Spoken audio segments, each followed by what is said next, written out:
ملكية حلى آدمي خلفة ملكية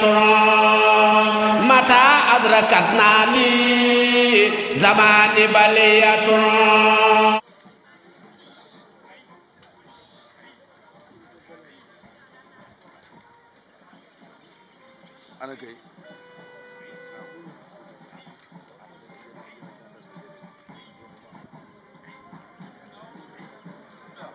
Commandant, ñu ngi def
Aujourd'hui, c'est le tour. Mais suñu yaram rester immobile ñu ñëpp ñu taxaw nag benn yoon xool aussi fi nga xamante ne si ne mooy drapeau loolu pour ñun civil yi la bu dee militaire yi la seen uniforme yee dañu yor nuyoo cosaan bi nga xam ne moom lañ yàgg di nuyoo drapeau après buñ ko yëgalee nag ba pare aussi foofu aussi am na luñ ko war a taxawee mooy dañ ko war a jël pilier ko mais naka lañ koy pilier buñ koy pilier dañuy fexe ba gàtt ni mu loolu yëpp loolu li muy wane rek mooy jàmm ak salaam nga xam ne moom la Sénégal di woote kon ñi ngi bëgg ñuy sargal mooy li nga xam ne moo ñuy sargal mooy aussi suñu tolluwaay loolu nag laaj na buñ jógee buñ ko dee def kenn ku ci nekk am taxawaay kenn.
drapeau bi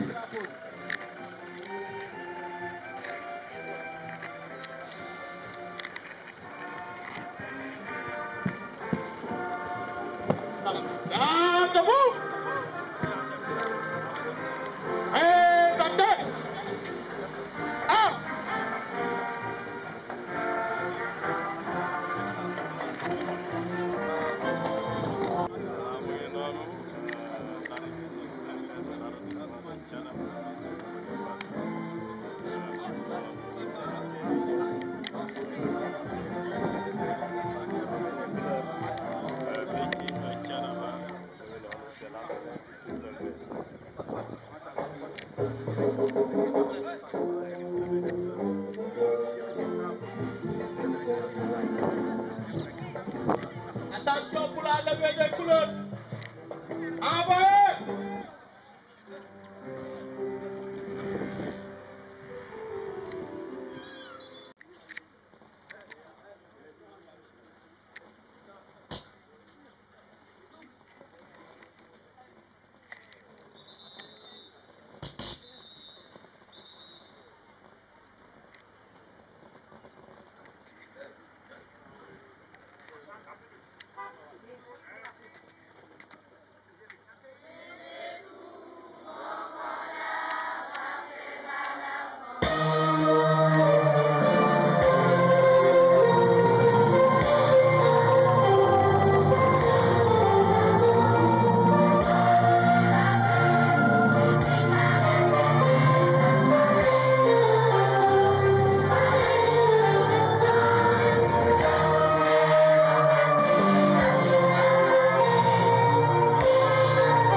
merci beaucoup jërë ngeen jëf ñu ngi jaajëfal ci kaddu kilifa diine yëpp suñu paree ñu jox benn représentant maire yi les maires de la commune de l'arrondissement de Thiénaba seen représentant suñu paree nag ñu soog a jox le sous-préfet bu defee discours ba pare nag ñu yëkkati jotaay bi ñaan yàlla fekki wat ko déwén te déwén dàq ren incha allah kon du ñu def rek lu commencer programme bi jox kàddu gi le représentant du khalife général de Thiénaba Baye Hassan Seck kon ñu jox kàddu gi représentant. أعوذ بالله من الشيطان الرجيم بسم الله الرحمن الرحيم الحمد لله رب العالمين الرحمن الرحيم ملك يوم الدين إياك نعبد وإياك نستعين اهدنا الصراط المستقيم صراط الذين أنعمت عليهم غير المغضوب عليهم ولا الضالين ñun ñëpp ñu jëng Fatiha Falaq ak Naas salatu Fatiha Falaq ak Naas Allahu la ilaha illa huwa al-hayy al-qayyum la taqusuhu sinatun wala nawmun lahu ma fi as-samawati wa ma fi al-ard man zal ladhi yashfa'u indahu illa bi iznihi ya'lamu ma bayna aydihim wa ma khalfahum wa la yu'ituna bi shay'in min ilmihi illa bima sha'a wasi'a kursiyyuhu as-samawati wal-ard wa la yahudduhu 'hifzuhuma wa huwa al-'aliyyul 'azim بسم الله الرحمن الرحيم قل أعوذ برب الفلق من شر ما خلق ومن شر غاسق إذا وقب ومن شر النفاثات في العقد ومن شر حاسد إذا حسد بسم الله الرحمن الرحيم قل أعوذ بالناس ملك الناس إله الناس من شر وسواس الخناس الذي يوسوس في صدور الناس من الجنة والناس اللهم إنا نسألك إيمانا صادقا وعلما نافعا ورزقا واسعا ولسانا شاكرا وقلبا قاسعا ومغفرة بعد الموت ونسيبا من الجنة ونجاة من النار برحمتك يا أرحم الراحمين يا حسيس يا غفار يا رب العالمين ربنا آتنا في الدنيا حسنة وفي الآخرة حسنة وقنا عذاب النار ربنا لا تزغ قلوبنا بعد إذ هديتنا وهب لنا من لدنك رحمة إنك أنت الوهاب اللهم صل على سيدنا محمد الفاتح لما أغلق والقاتم لما سبق الناصر الحق بالحق والهادي إلى صراط المستقيم وعلى آله حق قدره ومقداره العظيم سبحان ربك رب العزة عما يصفون وسلام على المرسلين والحمد لله رب العالمين صل على محمد يعني الله لجام دول كو تي ريو مي دول كو سي اجنا بيب على أشرف الأنبياء والمرسلين سيدنا ونبينا محمد عليه الصلاة والسلام mbokk ji li fi teew yëpp ñu ngi wax ñëpp asalaamaaleykum wa rahmatullah di balu ñëpp àq di baal ñëpp àq di ñaan tamit yàlla na yàlla boole baal ñu ñëpp ci mbaaxam ci daraja yonent bi alayhi salaatu wasalaam weeru koor bi ñu génne yàlla na yàlla nangul koor yi nangul naafile yi nangul sarax yi yàlla bu mu doon sunu mujjul koor ñun ñëpp yàlla na ko fekkee waat déwén dàq ren ci daraja Sayyidina Rasulullah sallallahu alayhi wa sallam am nañuy ñaan naa déwén yàlla na dàq ren bu na may ñaawit na mel ni ren mais ñi leen gën dégg dañ ni déwén yàlla na dàq ren bu na may ñaawit na dàq ren rek te yàlla am na lu dàq nuyoo yooyu yëpp nag ñu ngi koy yónnee sous-préfet Babacar Wade di sunu xarit di sunu dëkkandoo waaye di sunu soppe di ko ñaanal yàlla ci toogaayam moo ko ak suñu ñi mu ko bokkal ñëpp yàlla dolli seen jàmm dolli seen xéewal dolli seen sutura teewal nañ fi Serigne Thiénaba bàyyi Serigne Assane Seck mi nga xëy moo ay wattu diine ji ak tarixa bi jotaay bi sunu mag di sunu kilifa sëñ Mamadou Rokhaya mi ngi nii toog jëmmal jotaay bi ànd ak Serigne Papa Kane Serigne Baye Diop Seck di sunu frère mi ngi fi toog ñu ngi koy ziar bu baax di ko ndokkeel ak Baye Ndiame Gueye ànd nañoo ak ay chef de quartier Alpha Mamadou Ba bu Ramadiou ak sëñ Mame Talla Dieng ak sëñ Cheikhou Tambédou ak sëñ Bamba Niang ñun ñëpp ñuy njabootu sous-préfet di njabootu maire waaye di njabootu Serigne Thiénaba waaye nekk leen ci population ba fa gën a suufee di nemmeeku xew-xew ya gën a suufe di ca dox suñu kemtalaayal kàttan teew nañ ci bis bi nag ngir yàlla ak ndokkeel si leen ak jaajëfal si leen ak ñaanal leen yàlla lii ñuy def yàlla na jul barke ci dëkk bi jul ko ci réew mi jul ko ci Sénégal yëpp ci daraja si na Rasulullah ñu ngi beral maire sëñ Mbàkke sëñ Fallou Fall ñu ngi koy nuyu bu baax di nuyu ak suñu maire di nuyu kilifa yi toog sëñ Ibrahima Seck mi ngi fi ak sëñ Oustaz Ngom ak sëñ Mori Gueye ñu ngi nuyu ñëpp di ziar kilifa yi fi ne ñëpp dafa toll ak ay njaboot bu ñu la féetee ginnaaw doo mën a gis ñëpp waaye kilifa yi fi toog ziar nañ ñëpp ndokkeel nañ ñëpp di ñaan yàlla daje bi yàlla na yiw ñun ñëpp xam nañu feetu indépendant la ñuy def si indépendant nag mooy loo xam ne nii ci la nit ki moom boppam te nit ki li dàq ci moom mooy mu moom boppam te islaam sax bi ko yonent bi sallallahu alayhi wasallam biñ ko joxee lim doon ñaan lépp mooy islaam am doole ba mën a moom boppam ba daana gis sax koo xam ne nii xel ma rëy na muy ñaan yàlla kii yàlla na tuub ngir ñëw dimbali si lislaam daana seet borom wërsëg bu mag muy ñaan yàlla kii yàlla na ñëw dimbali si lislaam pour lislaam am doole kon am réew bu ñu ko dee tabax borom xam-xam ya ak borom wërsëg ya ak borom xel ya ak personne ressource ya ak jigéen ñi regroupement yi femme ASC yi ñëpp ci lañ bokk te ñun ñëpp bokk nañu xam ni sëñ Ibrahima Seck mi nga xam ne nii kenn la woon ci ñun te exemple la boo xëy mën nañoo tëgg ci moom lu bari 1960 jàpp 61 62 bi ñu am indépendant jóge na fii wax Thiès yor lu mat fas yu bari dem ànd ak militaires yi di défilé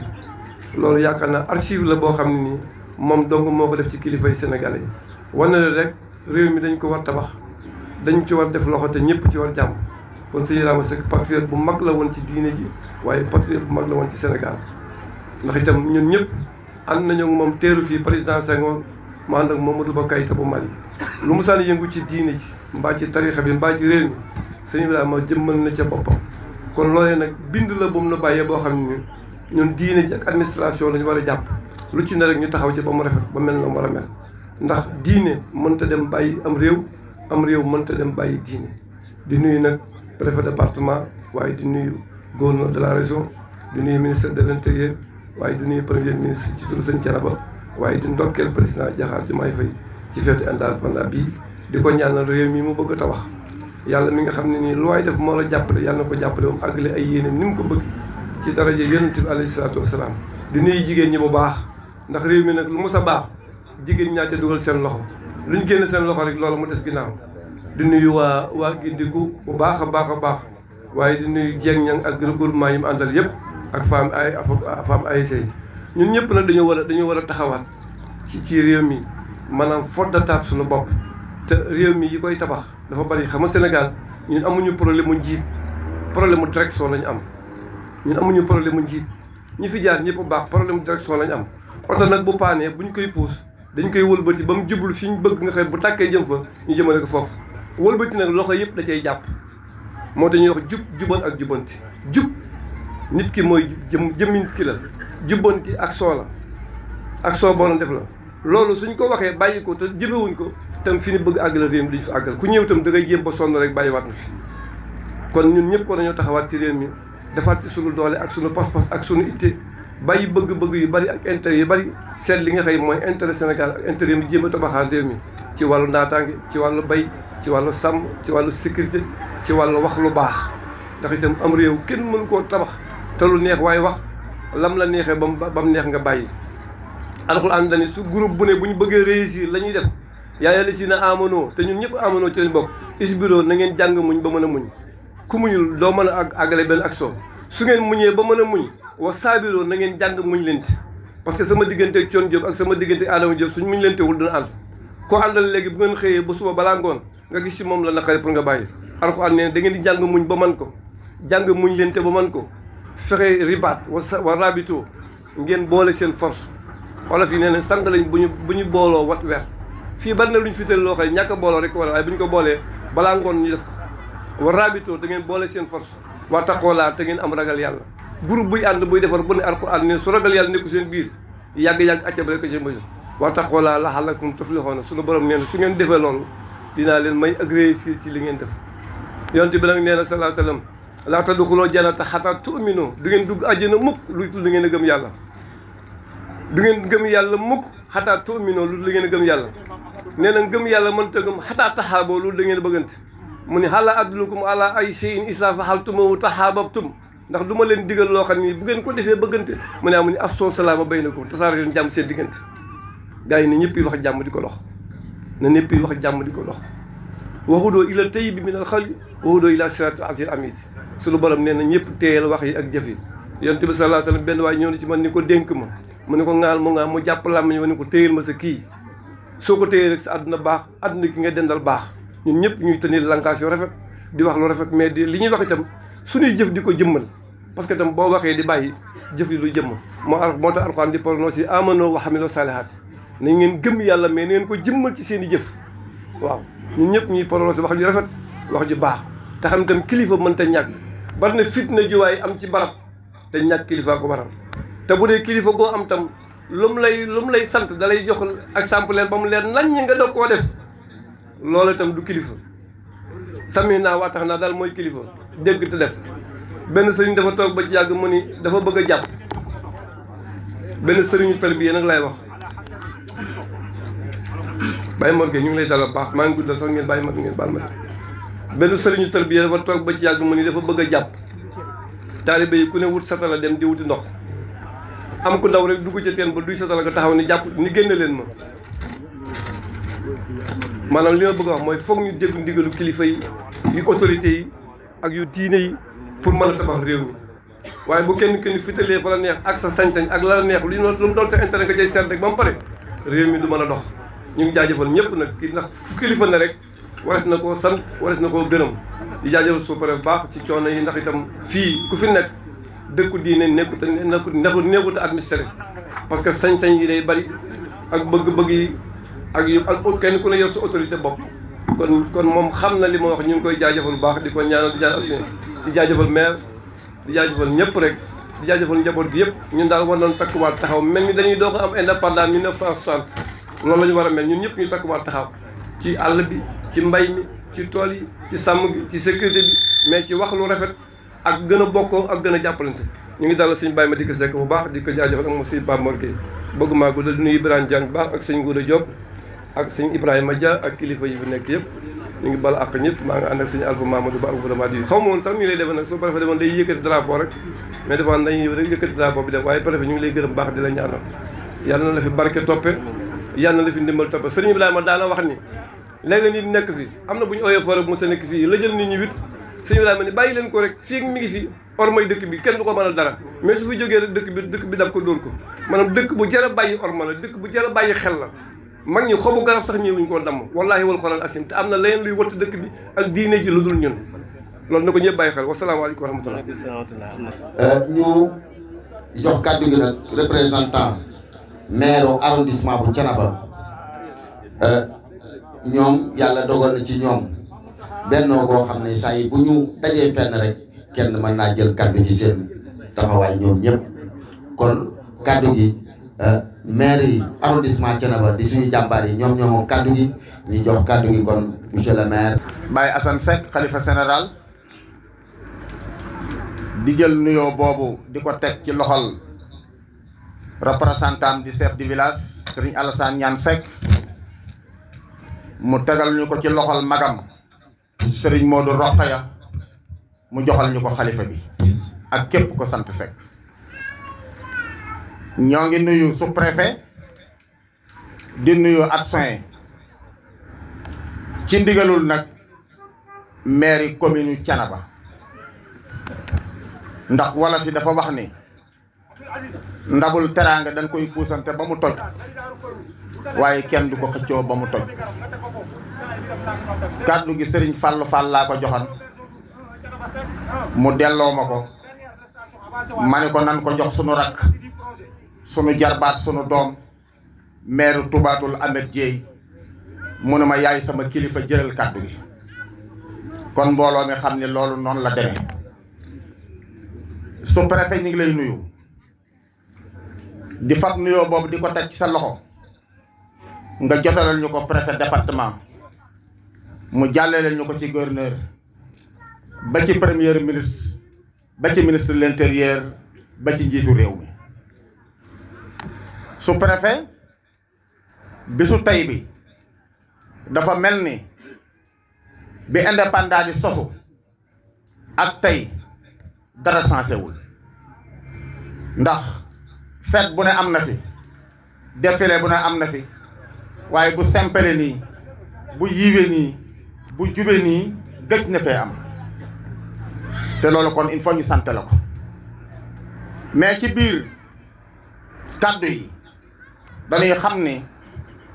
sunu doom sunu jarbaat honorable député mi ngi nii toog ci sama wet kon kàddu gi moom moo ko moom mais ñun ñooy ndaw nit nag bu amee lu mu moom am lu muy yónnee sañ na koy yónni ka mu féete kaw kon honorable ñu ngi lay nuyu di la jox sa wàccuwaay di la ñaanal yàlla yal na yàlla dolli sa sutura yal na yàlla dolli sa xéewal mais yal na yàlla dolli la ndam préfet maire département bi la ñuy nuyu wala sax ma ne maire arrondissement Thiénaba muy Touba Toul Ndiéyène Sërëx ak Ngoundiane parce que maire Mbaye Dione ñëwul mais yable na kon mi ngi mel ni mi ngi teew parce que dama wax ni képp koo xam ni dan la yónni daraja yi ka nga yónni moom la yore kon gis man na ngeen ñu nuyul monsieur le maire te ñuy nangu ngàntam préfet ñi ngi lay sant bu baax ñi ngi lay gërëm ñi ngi lay ñaanal yàlla yaag équipe bi nga àndal yëpp su ma nee équipe bi nag jàpp naa ni képp ku nekk ci armée bi wala nga nekk gendarmerie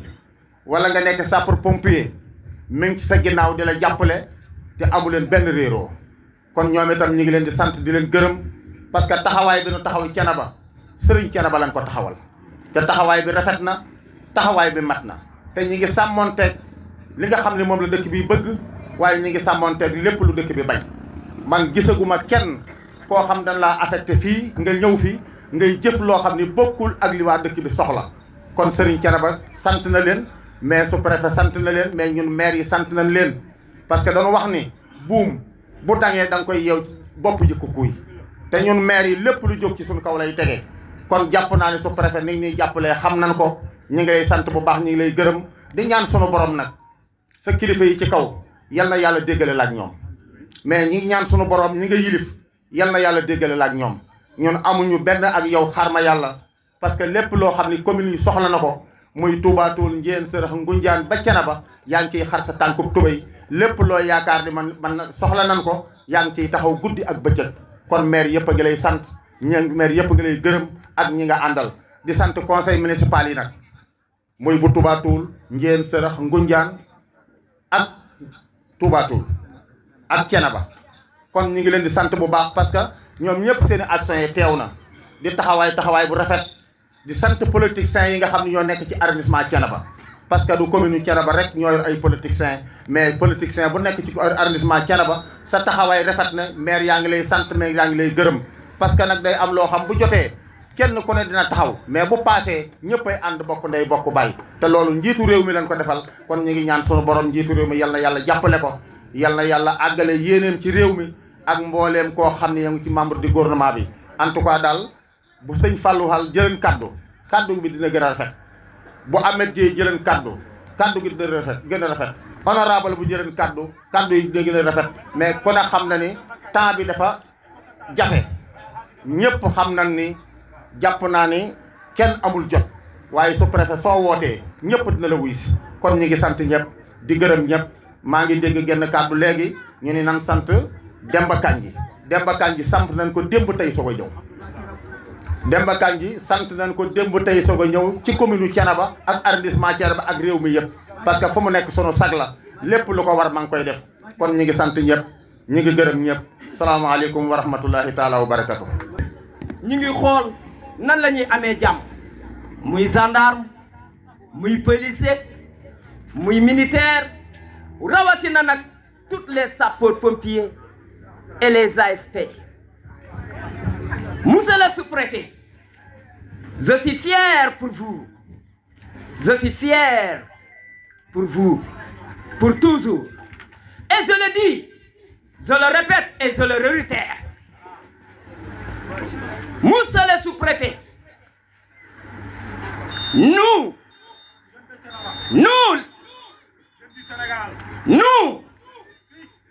nous les jeunes, et nous les femmes, et nous les vieux, on est fiers de vous, on est fiers d'État, on est fiers d'État. Vraiment, vous nous gardez nos sécurités. Vraiment, vous nous gardez notre salam, jàmm, jërëjëf, jaaraama. Monsieur le commandant, gërëm nañ la sant nañ la ndax xam naa ni bis bu yàlla sàkk yaa ngi jiital say élément yaa ngi jiital sa ñi nga xam ne tëdd sa xalaat naan jeunes yi xale yi mag ñi ndaw ñi fan la ñuy amee jàmm ak salaam jërëjëf yéen. mais nag ban message bi may jàllale yéen kilifa yi nekk ci réew mi ak yéen kilifa yi nekk ci Sénégal ak yéen kilifa yi nekk fii ci Thiénaba Seck jàppale leen ñi nga xam ne ñoo di suñuy takk der ndax ñoo yore suñuy taaraanga asalaamaaleykum wa rahmatullah. Elimane ci taxawaay yooyu muy artiste bu am solo boo xamante ne si heure bu lu fi xew mu ñëw joxal moom tamit participation ñu ngi koy sant bu baax di ko gërëm waaye ñu ngi sant bu baax aussi au nom du sous-préfet jigéen ñëpp association jigéen ñëpp ak association xale yu góor yi waaye nag rawatina nag suñu yaay yi ki nga xam ne moo fi représenté le président de la république nekk ñun suñu président fii ci arrondissement Thiénaba ñu bëgg ngeen defar installation bu baax yéen ñi nga xam ne yéen yor presse bi waa gendarmerie ak ñi nga xam ne ñooy force de défense et de sécurité yi daañu diriger protocole bi préfet ñëw joxal ay kàddoom kon ñun ñëpp ñu teewlu bu baax discours bi toog kenn ku nekk ci ñun toogaay bi nga xam ne moo méngoo ak bis bi kon monsieur le sous-préfet kàddu gaa ngi noonu. depuis 1960 sunu ndey dañuy toog ak suñuy baay toog fii sous-préfet toog kilifa yi diine yi toog ñëpp bokk toog jamono yooyu ñu ngi sol ay tenue sa boko dama ci dégg kenn koo xam ne ñu ngi wax ne président Demba Kandji man ak ñoom ak ndongo ñoom ñoo ko daan def fii di teew le président de la république waaye nag le sous-préfet Babacar Wade di ñëw jiri Fatouba Ndiak ak Dame Wade Ndiak yóbbu bu ci soog la birim njéemee débi diw njagaak njuga samaam rey na gaynde kon ba ñëwee Thiénaba ñu jël la andi la fii nga nekk fi sous-préfet maanaam le préfet nga taxaw andi ko monsieur le maire de la commune de Thiénaba de tous les maires qui sont ici vous accompagner pour le bon travail que vous faites am nañu ay félicitations jëme ko ci yow ndax dëkk fi ñëwee léegi am nga jàmm am nga sutura am nga yërmande ànd ak Serigne Thiénaba ba mu gërëm la ne lu xew doo xaar ba ngeen tase ci barab ba da ngay ñëw seen ko gërëm ngeen ànd taxaw ni ngeen war a taxawee ànd ko chef de village ànd ko mbooloo mi kon boo taxawee nag ñëw mel ni nga war a mel xam li nga war a xam def li nga war a def suñu baay El Hadji Macoumba Mboup daal taxaw na fii Ndiaga am ngénte Christian Valentin toog mu ni ko monsieur Valentin moi griot Ndiaga moo taxoon naa ko léegi Adama Diop ak ñoom Babacar ak monsieur le maire de la commune kon fii bi si taxawee rek ñuy ñaan bu baax waaye nag grâce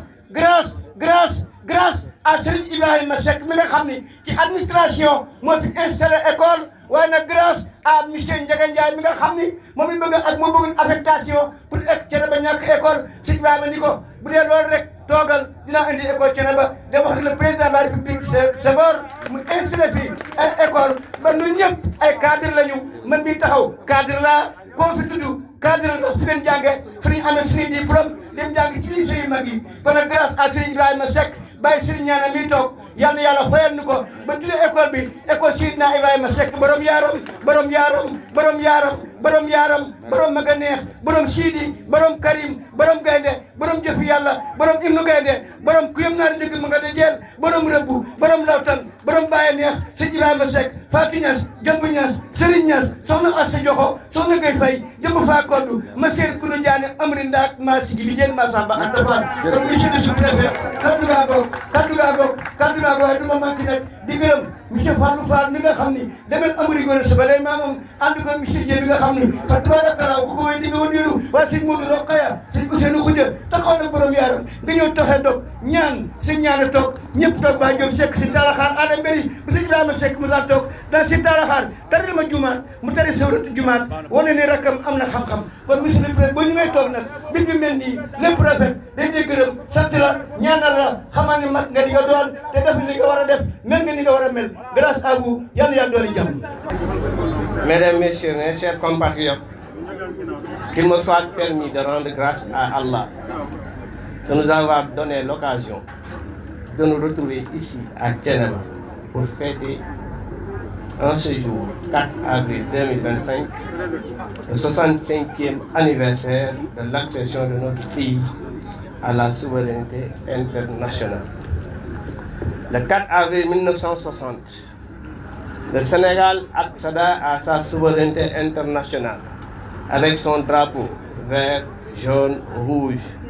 avec une étoile verte au milieu de la bande jaune, mais également avec son hymne national. Nous ne reviendrons pas aujourd'hui sur la signification du drapeau national, parce que mon cher frère Abdou Diouf s'est appesanti longuement sur ça, parce que le drapeau, qui est loin d'être une association de tissus aux couleurs différentes, cependant, nous devons saisir de pareilles occasions pour nous rappeler les sacrifices ultimes consentis par nos devanciers pour nous offrir notre indépendance. Je veux citer particulièrement les tirailleurs sénégalais et les anciens combattants qui ont été de toutes les batailles à travers le monde pour lutter contre l'injustice et rétablir l'ordre dans d'autres pays. Nous retiendrons principalement les guerres mondiales 39-45, le Vietnam et l'Indochine entre autres. Aujourd'hui, la relève est bien assurée par nos forces de défense et de sécurité, qui non seulement sont dans tous les théâtres d'opération de l'ONU, Organisation des Nations Unies, mais se distinguent aussi par leur professionnalisme et leur sérieux. Au plan national, ces forces de défense et de sécurité qui ont fini de nous rassurer en nous garantissant notre sécurité et en participant pleinement à de multiples actions de développement à travers le pays, ne mériteraient-elles pas de devenir de véritables catalyseurs de bonnes pratiques et innovations heureuses dans le domaine de l'industrie d'armement. Cette date repère de l'histoire de notre pays, qui, au-delà des festivités qu'elle engendre, reste un moment d'intense communion et d'introspection. Elle nous rassemble en tant que nation unie dans une communauté de destin. Mesdames, Messieurs, le 4 avril nous rappelle également le souvenir des générations passées.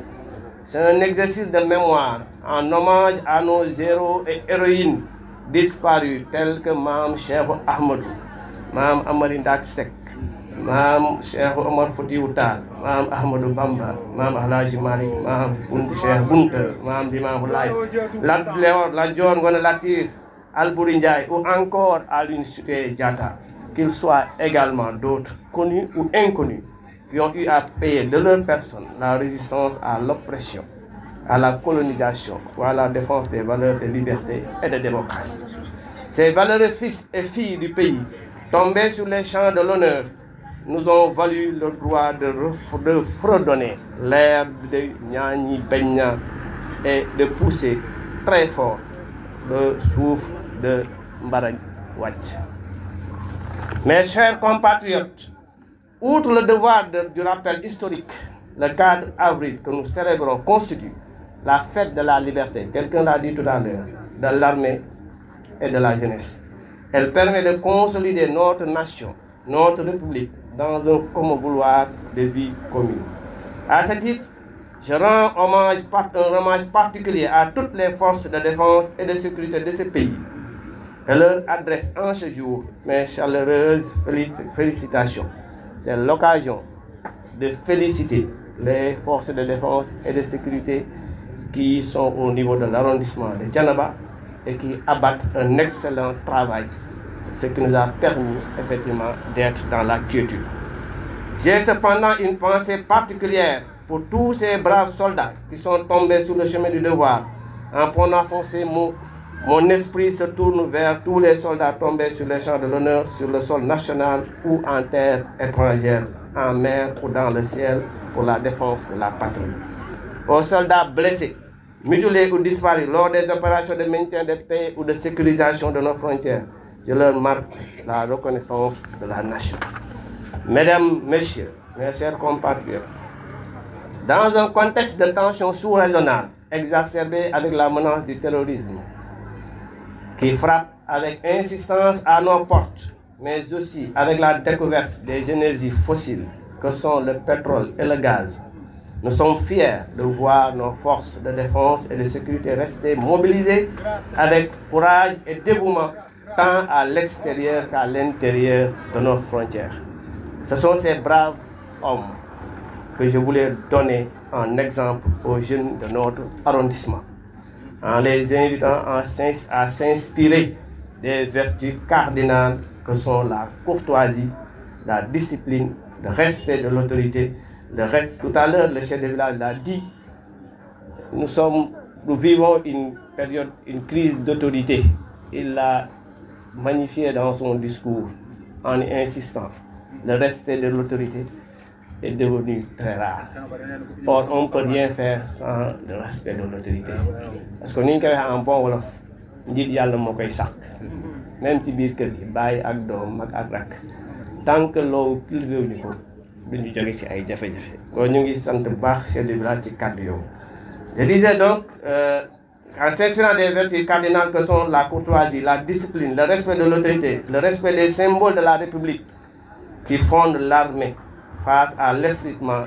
des valeurs, je l'ai dit tantôt. Résolument ancrée dans ses valeurs fondatrices, notre armée reste tournée vers la modernité. Elle aborde ainsi, sans aucun complexe, un virage qui doit déboucher sur la prise en charge de ses propres aspirations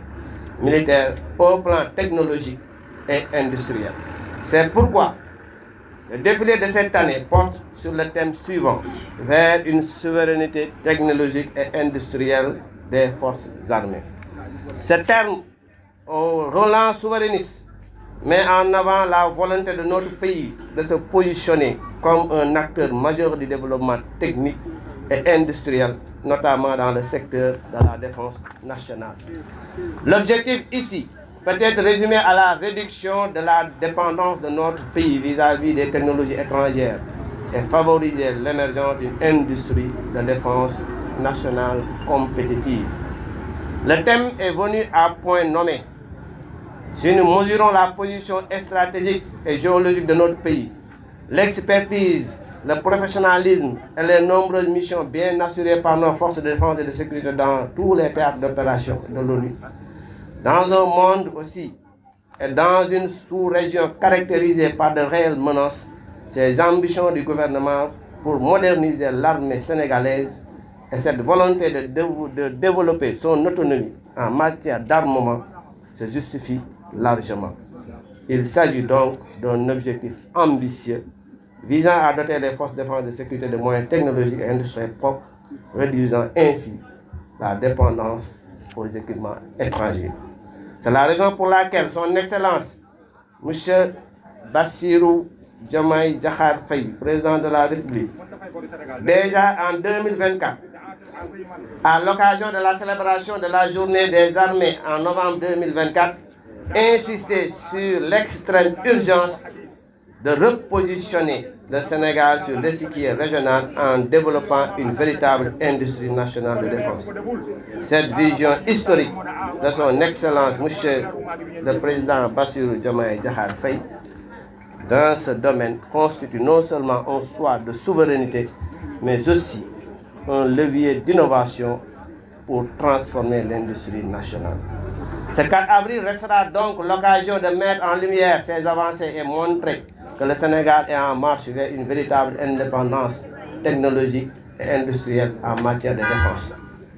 Avec ces projets ambitieux, le pays pose des jalons d'une industrie militaire locale capable, à terme, de répondre aux besoins de ses forces armées et de renforcer la souveraineté nationale. Tous ces efforts pour construire une armée à la pointe de la technologie doivent être sous-tendus par un élan patriotique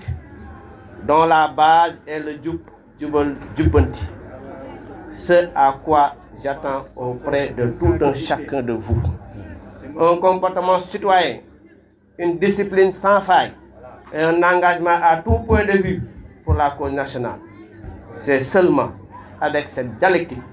que nous pourrons contribuer à l'édifice de notre pays et combattre ainsi avec efficacité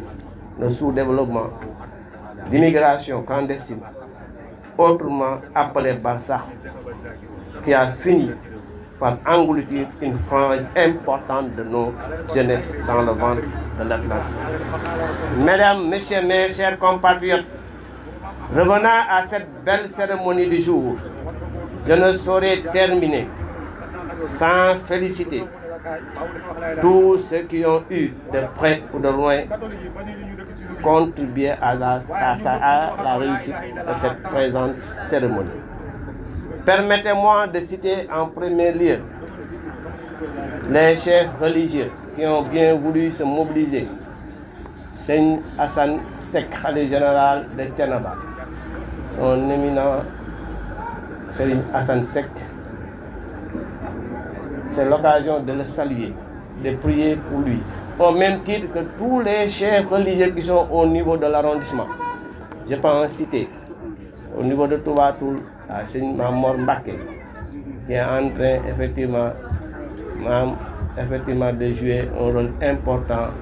dans la quiétude de l'arrondissement. Donc c'est l'occasion pour moi de remercier tous les chefs religieux à travers Seigne Hassan Sek, khalife général de Thiénaba. Je salue toute la descendance de Mam Amari Ndak Sek et tous les chefs religieux de l'arrondissement. Je citerai également mon adjoint, qui est le chef du personnel de la sous-préfecture. Je remercie également de manière appuyée tous les maires de l'arrondissement. Je remercie particulièrement Madame la députée Fatma Gueye, qui a bien voulu nous honorer de sa présence à cette cérémonie. Elle a préféré assister à notre cérémonie que de rester à Dakar. Donc c'est l'occasion vraiment de la remercier chaleureusement pour ce qu'elle vient de faire pour notre arrondissement. Je remercie les forces de défense et de sécurité de manière très appuyée.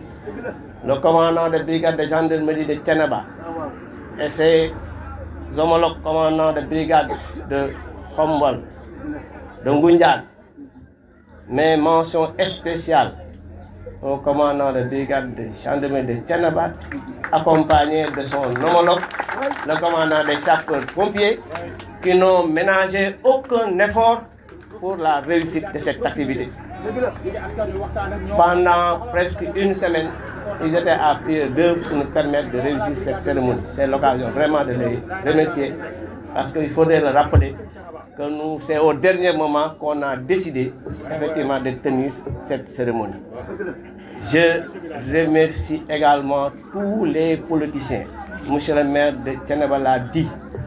de quelque bord qu'ils se trouvent, nous sommes tous des Sénégalais. Nous tous, nous avons la même ambition, c'est l'ambition de développer le Sénégal. Mais cela doit se faire dans la quiétude, dans le respect de l'autre. C'est important. Parce qu'en réalité, kenn falul sa bopp suñu borom moom mooy fal. Bu ñu ko xamee dinañ noppalu, dinañ rafetal mbir yi. Ku ne woon tey son excellence président Bassirou Diomaye Diakhar Faye dina fi toog tey mooy 1 an président la kenn du ko xam ngoon yàlla moo yor nguuram moom mooy xool ku mu koy jox. waaw bu ñu tolloo si wut ko nañ ko rafetal. nañ ko rafetal ku yàlla jiital ñu xam ne moo ko jiital. C'est comme seulement comme ça que nous pourrons développer ensemble notre arrondissement. Parce que aussi, arrondissement, comme personne ne viendra le faire à notre place. C'est nous autres qui devons le développer. Je remercie tous les conseils municipaux et les secrétaires municipaux, conseils et secrétaires confondus. Je n'oublie pas les chefs de village, mes collaborateurs les plus proches, qui sont dans les localités lointaines et qui s'activent pour que règne la paix dans leur localité et qui sont de véritables acteurs de développement. J'invite les populations à collaborer davantage avec ces chefs de village qu'on appelle aujourd'hui des autorités de proximité. Donc vraiment, encore une fois, nous les sentons. Aussi, je ne saurais terminer sans remercier la presse. Je remercie tout le monde, tous les groupements de femmes, toutes les personnes ici présentes en leur qualité, grade et titre. Je remercie tout le monde. Je remercie particulièrement Oustaz Mohamed Taha Gueye qui a bien voulu nous accompagner avec son Dara pour cette importante cérémonie. Ce n'est qu'avant-hier que je lui ai demandé de nous aider. Il a accepté sans poser aucune condition. Donc c'est l'occasion, encore une fois, vraiment de le remercier. Je n'oublie pas mes collaborateurs, le CADL d'une manière générale. Quand on dit le CADL, c'est une équipe avec à sa tête le CPDT, qu'on appelle Madame Sek, le chef du CPD, Centre de promotion et développement territorial, avec tous les éléments. Je n'oublie pas l'agent technique des eaux et forêts, l'agent technique d'élevage, tout le monde. Quand je dis tout le monde, je remercie tout le monde sans exception. Mais mention spéciale à la presse. Pour terminer, je remercie très sincèrement du fond du cœur M. Abdou Diouf, que je surnomme Damal Kadior, Damal Gossas, qui a bien voulu effectivement nous accompagner. C'est lui qui a tout organisé en compagnie de notre chauffeur Alassane Diallo. Pratiquement depuis 3-4 jours, ils sont sur le terrain. Donc, mention spéciale à Abdou Diouf. Mais encore une fois, merci à tout le monde. Je vais revenir en Wolof. C'est le discours. Si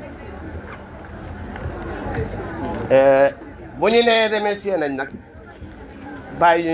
tous les partenaires qui ont bien voulu, je l'ai dit en français, qui ont voulu nous accompagner. Amul exception. Bon, tout le monde, c'est tout le monde.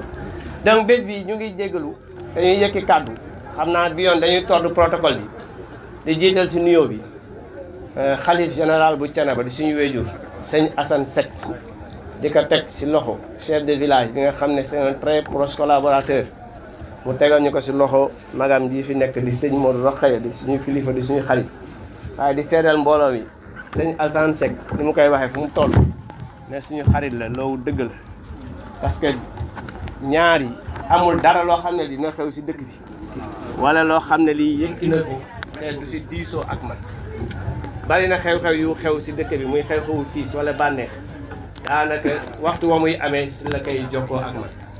kon kooku vraiment mu ñuy dimbali parce que xam na ne chef de village moo administration du ñu ñaar kenn la dama koy faral di fàttali décret bi nga xam ne moo jox attribution gouverneur préfet département ak sous-préfet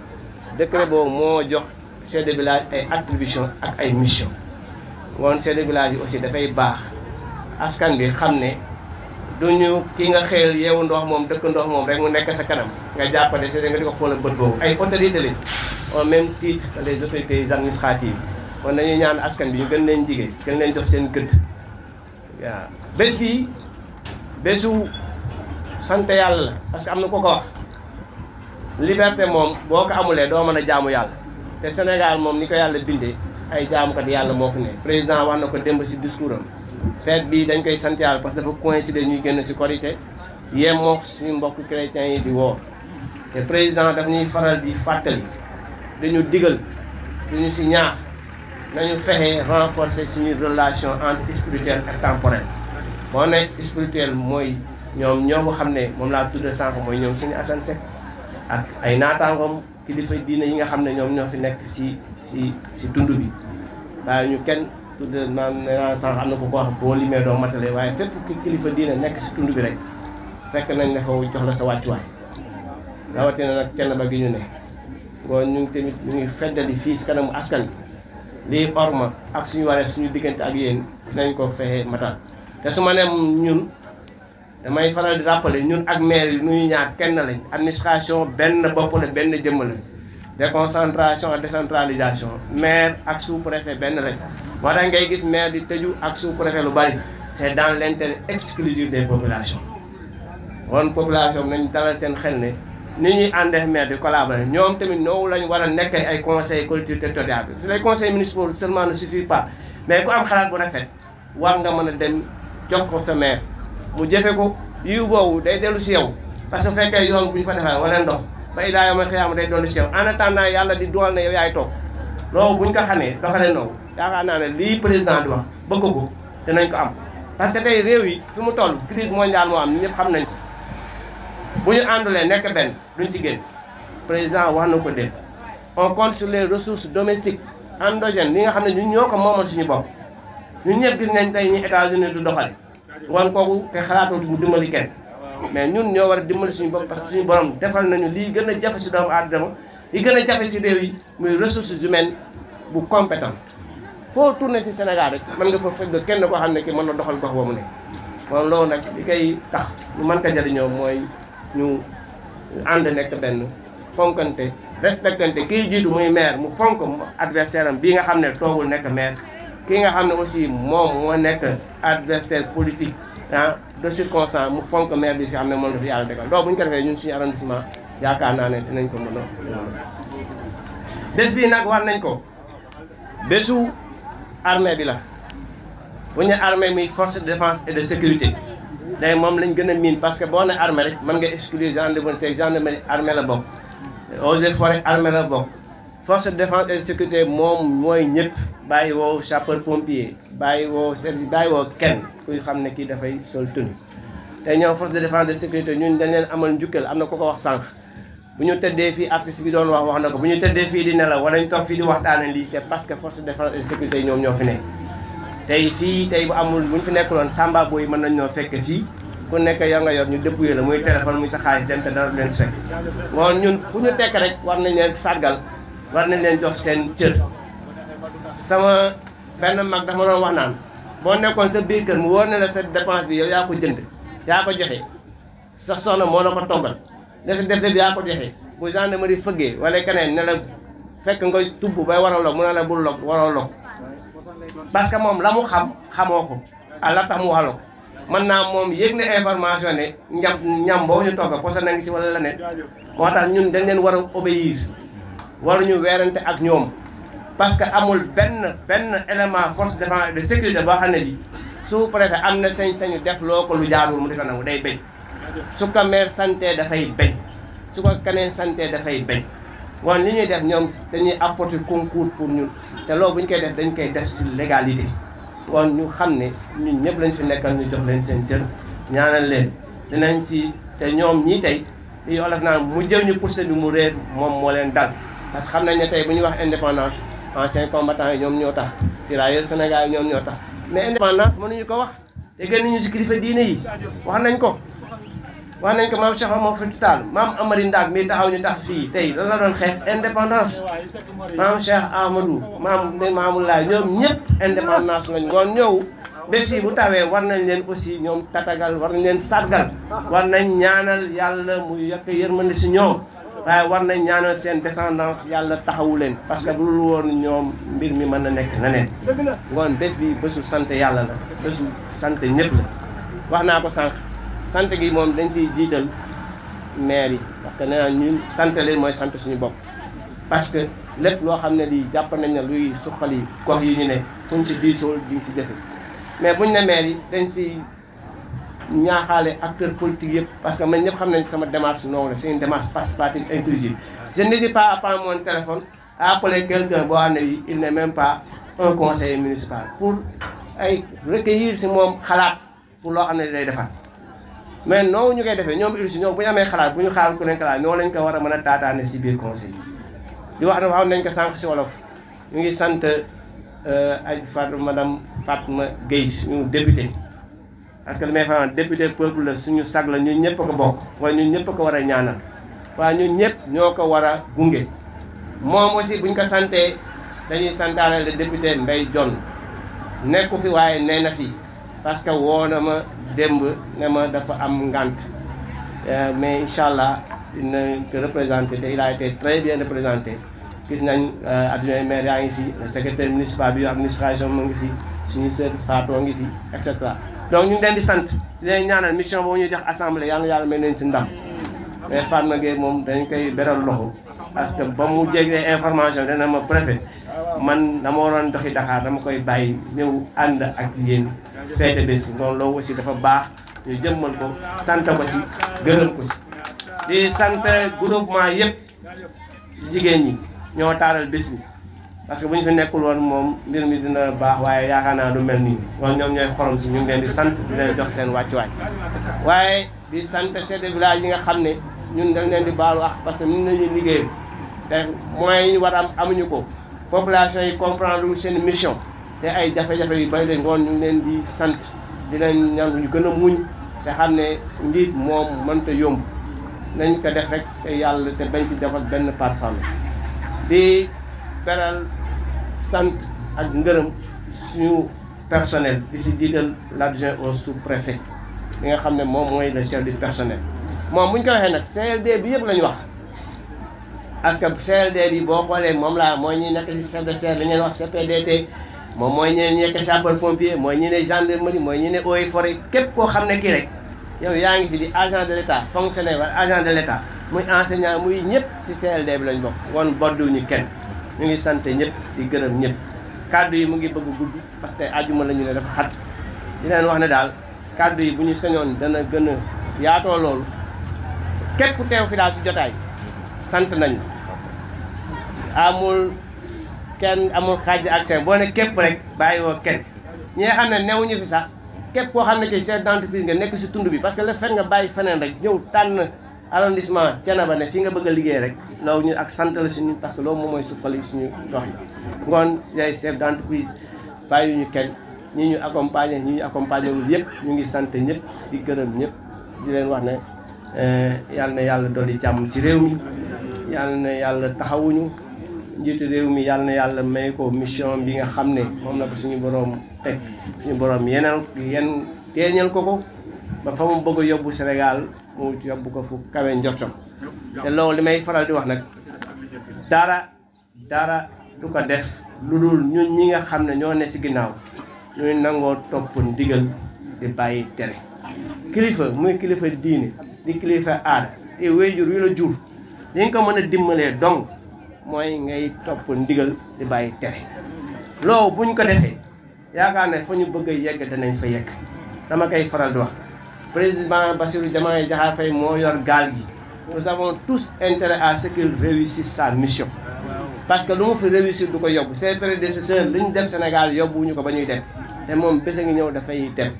woon ñun ñëpp nañ laxasaayu jàppale ko ci orientation yi mais nag lépp ñu teg ko ci li ñuy wax jubbanti développer intérêt général tout ce qui est intérêt personnel dañ ko teg fële te ànd ci essentiel di tëj kàddu yi ci santaat encore une fois wax naa ko sànq Mouhamed Taaxa Guèye bi nga xam ne moom mooy daara ji fii gis nañ taxawaay ci bi nga xam ne am na ko ci bés bi loolu daal laa amoon ci ay kàddu di leen sant di leen gërëm bàyyi yu ñu kenn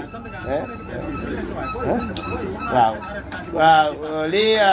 Abdou wax dafa am solo communicateur traditionnel xam nga bu ma ne journaliste ma dama leen di dugal ci biir waaye communicateur traditionnel yi nañ leen amal ak cant xam nga dama koy faral di wax parce que koo xam ne ki du wax lu dul lu baax te yaakaar naa ne ñun am na seen ñaan wax na ko sànq sallallahu alayhi wa sallam mas na ñëw ci kenn mu nekk sa lii téyel ma ko yeewal ma ko parce que lépp lu yàqu ci àdduna bi rek làmmiñ moo ko yàq mais communication traditionnelle doo dégg mukk communication traditionnelle boog yi ma xam boog fii ci Thiénaba buy wax safaan lu dul luy defar wax ñun bés bi bu ñu fi dajee war nañ ne aussi sant parce que yaakaar naa ne ñoom ñiy taxaw di wax suñu mbaax yaakaar naa ne bu baax di am ñoom ñoo ñu gën parce que du ñàkk ñun xamal nañ ñoo ñu baax te rëy ñoon koo wax te ñoom wàcc nañ seen bopp bay wax suñu mbaax moo ñëw bés bi bu amee war nañ leen ci sant war nañ leen ci gërëm di remercier artiste bi prestation bi mu def fàttewuñu kenn Abdou bu fekkee am na lu manqué nag doomu aadama moo matul waaye ñu ngi sant ñëpp di gërëm ñëpp di rafetlu seen jotaay jërë ngeen jëf am na ay yëf yi fayal di baax. waaw sëñ Niang nee na bala ñoo jóg nañu ñaanal mbokku police bii daanu léegi ñu ñaanal ko yàlla wéral ko ci jàmm ak salaam ñu jox sëñ Modou kàddu gi mu ñaan. xula aadamiyin xilaafatun malakiyatun xula aadamiyin xilaafatun malakiyatun mata adrakatna li zamani baliyatun wajinaka nashkuwa nufusu